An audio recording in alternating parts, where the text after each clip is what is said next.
Kalaburagi central jail ಖೈದಿಗಳ ಬಿಂದಾಸ್ life ವಿಡಿಯೋಗಳು release ಆಗಿದ್ದು, ಈ ಬೆನ್ನಲ್ಲೇ ಅಲರ್ಟ್ ಆದ ಕಾರಾಗೃಹ ಇಲಾಖೆ ಎಡಿಜಿಪಿ ಹೆಗಲಿಗೆ ತನಿಖೆಯನ್ನು ವಹಿಸಿತ್ತು. ಈಗಾಗಲೇ ಎಡಿಜಿಪಿ ತನಿಖೆಯನ್ನ ನಡೆಸಲು ಜೈಲಿಗೆ ಎಂಟ್ರಿ ಕೊಟ್ಟಿದ್ದಾರೆ. ಜೊತೆಗೆ ಡಿಜಿಪಿ ಅಲೋಕ್ ಕುಮಾರ್ ಕೂಡ ಕಲಬುರಗಿ ಸೆಂಟ್ರಲ್ ಜೈಲಿಗೆ ಭೇಟಿ ನೀಡಿ ಪರಿಶೀಲನೆಯನ್ನ ನಡೆಸಲಿದ್ದಾರೆ. ಕಲಬುರಗಿ ಜೈಲಿನಲ್ಲಿ ಕೈದಿಗಳ ಬಿಂದಾಸ್ ಲೈಫ್ 4 ಕೈದಿಗಳ ವಿರುದ್ಧ ದಾಖಲಾಯಿತು ಎಫ್ಐಆರ್. ಜೈಲಲ್ಲಿ ಎಡಿಜಿಪಿ ಪಿವಿ ಆನಂದ್ ರೆಡ್ಡಿ ಸಮಗ್ರ ತನಿಖೆ. ಹೌದು, ಕಲಬುರಗಿ ಕೇಂದ್ರ ಕಾರಾಗೃಹದಲ್ಲಿ 4 ಕೈದಿಗಳು ಕೈಯಲ್ಲಿ 500 ರೂಪಾಯಿ ಗರಿ ನೋಟು ಹಿಡಿದು ಎಣ್ಣೆ ಹಾಕ್ತಾ ಸಿಗರೇಟ್ ಸೇದುತ್ತಾ ಬಿಂದಾಸ್ ಆಗಿ ಸ್ಪೀಟ್ ಆಡ್ತಿರುವ ವಿಡಿಯೋ ರಿಲೀಸ್ ಆಗಿತ್ತು. ಜೈಲಿನಲ್ಲಿ ಸ್ಪೀಟ್ ವಿಡಿಯೋ ರಿಲೀಸ್ ಆದ ಬೆನ್ನಲ್ಲೇ ಜೈಲು ಅಧೀಕ್ಷಕಿ ಅನಿತಾ 4 ಕೈದಿಗಳ ವಿರುದ್ಧ ಫರ್ಹತಾಬಾದ್ ಪೊಲೀಸ್ ಠಾಣೆಗೆ ದೂರು ಸಲ್ಲಿಕೆ ಮಾಡಿದ್ದಾರೆ.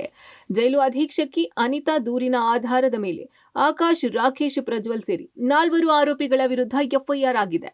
ಇನ್ನು ಈ ಸ್ಪೀಟ್ ಆಡ್ತಾ ಇರೋ ವಿಡಿಯೋ ರಿಲೀಸ್ ಆದ ಹಿನ್ನೆಲೆ ಕಾರಾಗೃಹ ಇಲಾಖೆ ಪ್ರಕರಣವನ್ನ ಗಂಭೀರವಾಗಿ ತೆಗೆದುಕೊಂಡು ತನಿಖೆಗೆ ಆದೇಶವನ್ನ ನೀಡಿತ್ತು. ಅದರಂತೆ ಹೆಚ್ಚುವರಿ ಮಹಾನಿರ್ದೇಶಕ ಪಿವಿ ಆನಂದ್ ರೆಡ್ಡಿ ಜೈಲಿಗೆ ಭೇಟಿ ನೀಡಿ ಇಡೀ ದಿನ ತನಿಖೆ ಮಾಡಿದ್ದಾರೆ. ಇನ್ನು ಇದೆಲ್ಲದರ ಜೊತೆಗೆ ಇವತ್ತು ಕಾರಾಗೃಹ ಡಿಜಿಪಿ ಅಲೋಕ್ ಕುಮಾರ್ ಕಲಬುರಗಿಗೆ ಎಂಟ್ರಿ ಕೊಡ್ತಿದ್ದಾರೆ. ಅಲೋಕ್ ಕುಮಾರ್ ಕಾರಾಗೃಹ ಡಿಜಿಪಿಯಾಗಿ ಅಧಿಕಾರ ವಹಿಸಿಕೊಂಡ ಕೆಲವೇ ದಿನಗಳಲ್ಲಿ ಜೈಲಿನಲ್ಲಿನ ಒಂದೊಂದೇ ಕಹಾನಿಗಳು ಬಯಲಾಗುವುದಕ್ಕೆ ಮುಂದಾಗಿವೆ.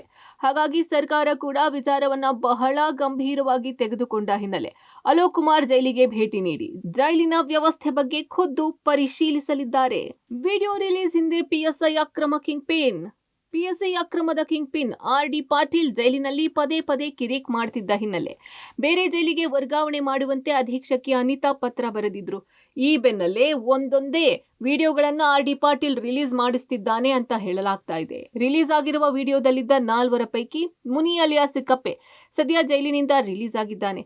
ಹಾಗಾಗಿ ಸದ್ಯ ರಿಲೀಸ್ ಆದ ವಿಡಿಯೋ ಹಳೆಯದ್ದು ಅನ್ನೋದು ಮೇಲ್ನೋಟಕ್ಕೆ ಕಂಡು ಬರ್ತಿದೆ. ಆದ್ರೆ ಯಾವತ್ತು ಇವರೆಲ್ಲ ಈ ರೀತಿಯಾಗಿ ಜೂಜಾಟ ಆಡಿದ್ರು, ಎಣ್ಣೆ ಹಾಕಿದ್ರು ಅನ್ನೋದ್ರ ಬಗ್ಗೆ ತನಿಖೆ ನಡೀತಿದೆ. ಅದೇನೇ ಆಗ್ಲಿ, ಸದ್ಯ ಜೈಲಿನಿಂದ ರಿಲೀಸ್ ಆದ ವಿಡಿಯೋಗಳ ಬಗ್ಗೆ ಸಮಗ್ರವಾಗಿ ತನಿಖೆ ನಡೆಸಬೇಕು. ಅಧಿಕಾರಿಗಳ ಕುಮ್ಮಕ್ಕು ಇಲ್ಲದೆ ಜೈಲಿನೊಳಗೆ ಎಣ್ಣೆ, ಸಿಗರೇಟ್, ಸ್ಪೀಟ್, ಮೊಬೈಲ್ ಎಲ್ಲ ಹೇಗೆ ಸಪ್ಲೈ ಆಯ್ತು, ಇದರ ಹಿಂದಿರುವವರು ಯಾರು ಅನ್ನೋದನ್ನ ಪತ್ತೆ ಹಚ್ಚಿ ಅಂಥವರ ವಿರುದ್ಧ ಕ್ರಮ ಕೈಗೊಳ್ಳುವುದರ ಜೊತೆಗೆ ಜೈಲಲ್ಲಿ ಪದೇ ಬಾಲ ಬಿಚ್ಚುತ್ತಿರುವ ಕೈದಿಗಳನ್ನ ಬೇರೆಡೆ ಸ್ಥಳಾಂತರ ಮಾಡುವಂತಹ ಕೆಲಸ ಕೂಡ ಮಾಡಬೇಕಿದೆ.